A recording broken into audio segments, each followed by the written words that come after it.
Hi students, good morning. ఈరోజు నేను చెప్పబోయే టాపిక్ వచ్చి ఇన్కమ్. దీన్నే తెలుగులో ఆదాయము అంటాము. ఇది ఇన్కమ్ ట్యాక్స్ యాక్ట్ 1961లో సెక్షన్ 2 సబ్ సెక్షన్ 24లో డిఫైన్ చేయబడింది. అసలు ఇన్కమ్ అని దేన్ని ట్రీట్ చేస్తాము అంటే, జనరల్గా మనకి ఇన్కమ్ ట్యాక్స్ యాక్ట్ 1961 ప్రకారము ట్యాక్సెస్ని 2 వేరియంట్స్లో డివైడ్ చేశారని చెప్పుకున్నాం ప్రీవియస్ క్లాస్లో. అందులో డైరెక్ట్ ట్యాక్సెస్లో మేజర్ పోర్షన్ అయిన ఇన్కమ్ ట్యాక్స్ని 5 హెడ్స్ని కూడా ఇన్కమ్ కిందే మనం చెప్పుకోవడం జరుగుతుంది. దీంట్లో income from salary, income from house property, income from capital gains, income from other sources and income from business profession. వీటి ద్వారా వచ్చిన ఇన్కమ్ అంతటినీ కూడా మనం ఇన్కమ్ అంటే ఆదాయం కిందే భావించడం జరుగుతూ ఉంటుంది. సో దీంట్లో మేజర్ రోల్ ఏది ప్లే చేస్తుంది అనే దాని గురించి మనం ఇప్పుడు చెప్పుకోవచ్చు. ప్రాఫిట్ అండ్ గెయిన్స్, లాభాలు మరియు ఆదాయాలు. అంటే ఏదైతే మనం క్యాపిటల్ అంటే మూలధనాన్ని పెట్టుబడి కింద పెట్టి ఇన్వెస్ట్మెంట్ చేసి దాని మీద లాభాలు పొందడానికి ప్రయత్నం చేస్తుంటామో వాటిలన్నిటిని కూడా ప్రాఫిట్స్ కింద మనం పరిగణలోకి తీసుకోవడం జరుగుతుంది. అంటే క్యాపిటల్ ఇన్వెస్ట్మెంట్ చేసి దాని ద్వారా వచ్చిన ప్రాఫిట్స్ ఏవైతే ఉన్నాయో దాన్ని ఇన్కమ్ కింద భావిస్తాం.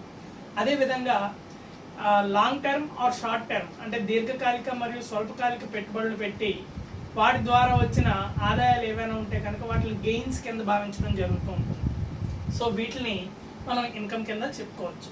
ఇక దాంతోపాటుగా డివిడెండ్స్ అంటే యాక్చువల్గా ప్రిఫరెన్స్ షేర్స్, ఈక్విటీ షేర్స్ 2 రకాలుగా ఉంటాయి. ఇందులో ఈక్విటీ షేర్ హోల్డర్స్ ఎవరైతే ఉంటారో వాళ్ళని రియల్ ఓనర్స్ కింద మనం చెప్పుకుంటూ ఉంటాం. ఇక ప్రిఫరెన్స్ షేర్ హోల్డర్స్ ఎవరైతే ఉంటారో వాళ్ళు పబ్లిక్ దగ్గర నుంచి ఇన్వెస్ట్మెంట్స్ రూపంలో మనం క్యాపిటల్ ఇన్వెస్ట్మెంట్ చేసుకోవడం జరుగుతూ ఉంటుంది. వాటికి ఇచ్చే ఇంట్రెస్ట్నే డివిడెండ్స్ కింద చెప్తాం. ఇవి ఇంట్రీమ్ డివిడెండ్స్ అంటాము.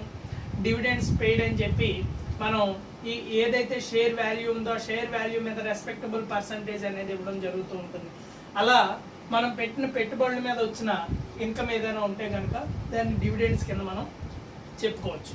ఇక దీంతో పాటుగా voluntary contribution, trust or institution, వ్యక్తిగతంగా ట్రస్ట్లు కానీ సంస్థలు ఎందుకు కానీ పెట్టుబడులు పెట్టినట్లయితే, అంటే చారిటబుల్ ట్రస్ట్లు ఉంటాయి, ఎడ్యుకేషనల్ ట్రస్ట్లు ఉంటాయి, లేదంటే మనం టాస్క్ అని చెప్పుకుంటూ ఉంటాం ట్రస్ట్, అసోసియేషన్స్, సొసైటీస్, క్లబ్స్. వీటి ద్వారా ఏదైతే ఆదాయాన్ని మనం పెట్టుబడి కింద పెడుతుంటామో అలా పెట్టుబడి పెట్టిన ఆదాయాన్ని కనుక దాని మీద మనకి ఏమైనా ఇన్కమ్ అనేది జనరేట్ అయితే దాన్ని కూడా ఆదాయం కింద భావించడం జరుగుతూ ఉంటుంది. ఇక దీంతో పాటుగా ఎనీ స్పెషల్ అలవెన్సెస్, ఇతర ప్రత్యేక భత్యములు అంటున్నాం.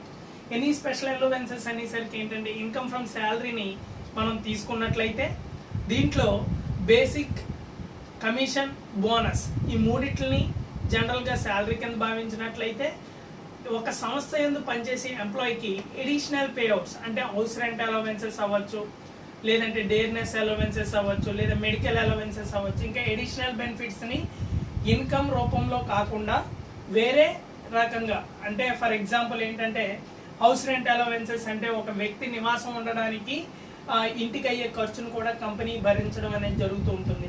అలా మనకి ఏదైతే ఎడిషనల్ పేఅవుట్ ఉందో దాని అంతటిని కూడా ఇన్కమ్ కింద మనం భావిస్తూ ఉంటాం. అంటే ఎనీ స్పెషల్ అలవెన్సెస్ అంటే ఇతర ప్రత్యేక భత్యములు ఏవైతే ఉంటే వాటిలన్నిటిని కూడా మనం ఆదాయాల కింద పరిగణలోకి తీసుకుంటాం. ఇక దీంతో పాటుగా the value of benefits or perquisites, అదనపు లాభాలు మరియు పరిలబ్ధములు.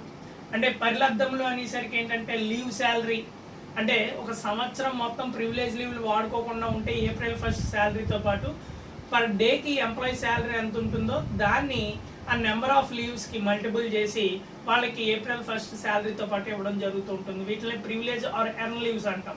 ఇంకా దీంతో పాటుగా అడ్వాన్స్డ్ శాలరీ టేకెన్ కానీ, లేదంటే వాచ్మ్యాన్ జీతం కానీ, ఇట్లాంటివన్నీ కూడా ఎడిషనల్ బెనిఫిట్స్ ఆఫ్ ఎంప్లాయీ కింద చెప్తాము. ఇట్లాంటి వాటిలన్నిటికీ కూడా ఏంటంటే మనం ఆదాయం కింద పరిగణించడం జరుగుతుంది. ఈ పరిలబ్ధముల్లో ఛార్జబుల్ ఉంటాయి, అన్ఛార్జబుల్ ఉంటాయి. అంటే పరిలబ్ధంలో పన్నుకు గురి అయ్యే కొన్ని అంశాలు ఉంటాయి, పన్నుకు గురి కానీ కొన్ని అంశాలు ఉంటాయి. వీటిలన్నిటిని కూడా పరిగణలోకి తీసుకుని మనం ఆదాయం కిందే మనం చెప్పడం జరుగుతూ ఉంటుంది. ఇంకా దీంతో పాటుగా deemed profits chargeable to tax section 41 or section 59.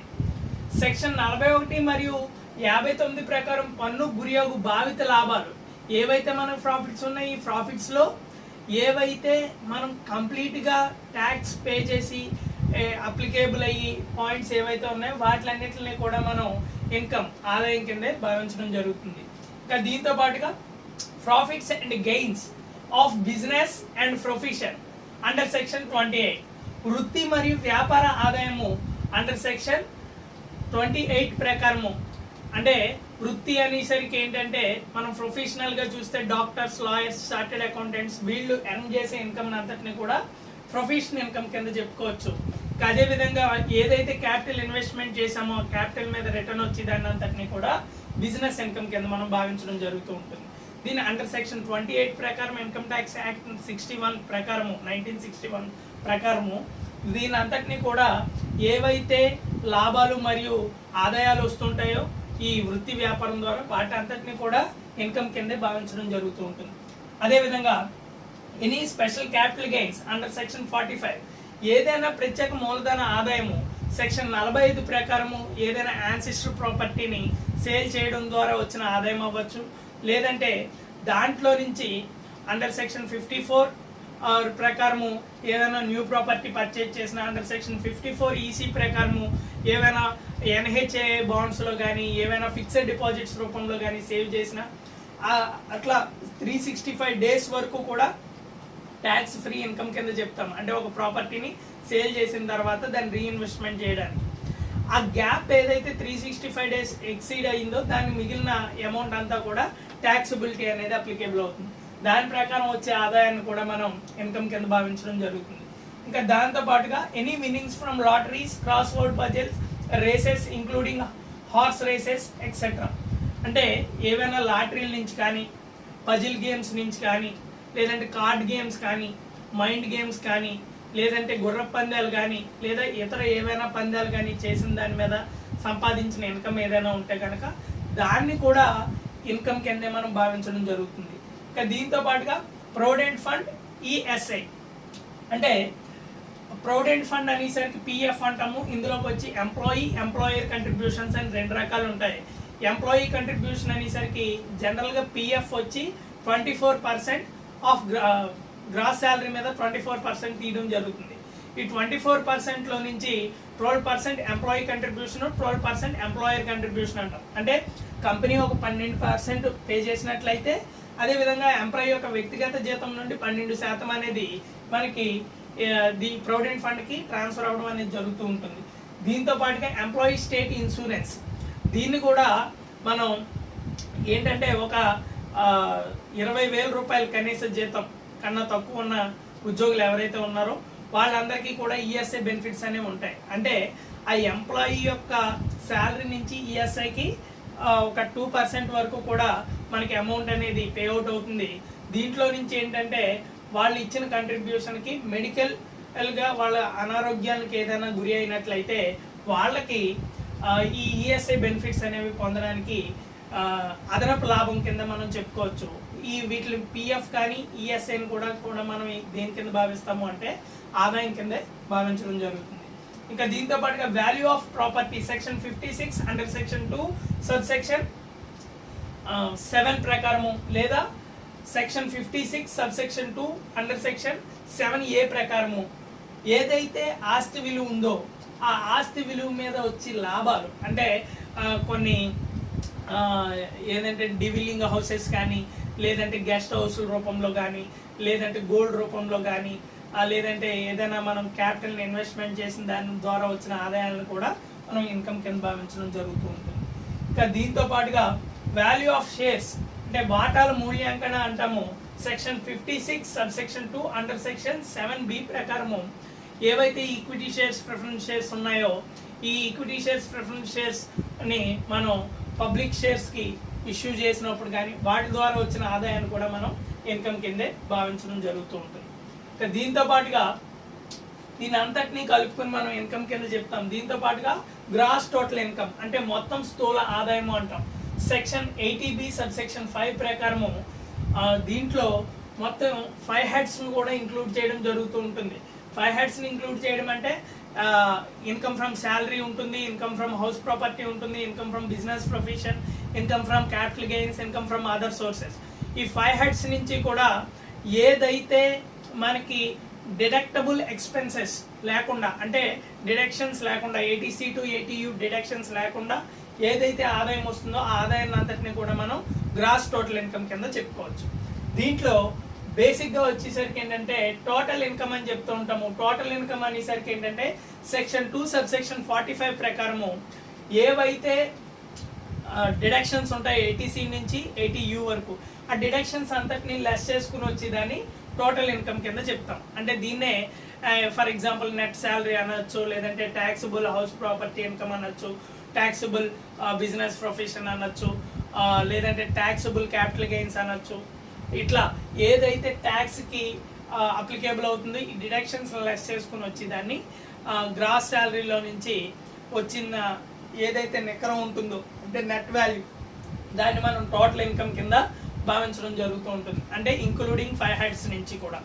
దీంట్లో 80C దగ్గరికి వచ్చేసరికి ఏంటంటే ఒక ఎంప్లాయీ యొక్క personal contribution, for example PF, 2-wheeler or 4-wheeler loans అవ్వచ్చు, లేదంటే ఎల్ఐసి ప్రీమియం సమ్ ఎష్యూర్డ్ 10% అవ్వచ్చు. ఇంకా ఇందులోనే ఏదైనా పర్సనల్ లోన్స్ అంటే వ్యక్తిగత రుణాలు తీసుకున్నట్లయితే వాటిలన్నిటిని 80Cలో చెప్తాం. 80D దగ్గరికి వచ్చేసరికి ఏంటంటే మెడికల్ ఎక్స్పెన్సెస్ అంటే అనారోగ్య ఖర్చులు ఏమైనా ఉంటే కనుక అది 80Dలో చెప్పడం జరుగుతుంది. అదే 80E దగ్గరికి వచ్చేసరికి son or daughter allowances, educational allowances అంటే కొడుకు మరియు కూతురు చదువు నిమిత్తం ఏదైతే రుణాలు తీసుకుంటారో వాటిలన్నిటిని 80Eలో చెప్తాము. 80G దగ్గరికి వచ్చేసరికి డొనేషన్స్ అని చెప్తూ ఉంటాము. 80U దగ్గరికి వచ్చేసరికి డిజేబుల్ ఐటమ్స్ అంటే వైఫ్ ఎల్ఐసి ప్రీమియం పెయిడ్, లేదంటే కొన్ని సందర్భాల్లో మనం ఏ విధంగా చెప్పుకుంటామంటే థర్డ్ పార్టీ ఇన్సూరెన్స్ ఎక్స్పెండిచర్ ఏదైనా ఉంటే కనుక దాని అంతటినీ కూడా మనం 80Uలో చెప్పుకోవడం జరుగుతూ ఉంటుంది. సో ఇది అంతటినీ కూడా మనం ఈ టోటల్ డిడక్షన్స్ 80C నుంచి 80U వరకు కూడా డిడక్టబుల్ ఎక్స్పెన్సెస్ లెస్ చేస్తే వచ్చేదాన్ని అంతటినీ కూడా మనం ఏమని చెప్తాము అంటే టోటల్ ఇన్కమ్ కింద భావించడం జరుగుతూ ఉంటుంది.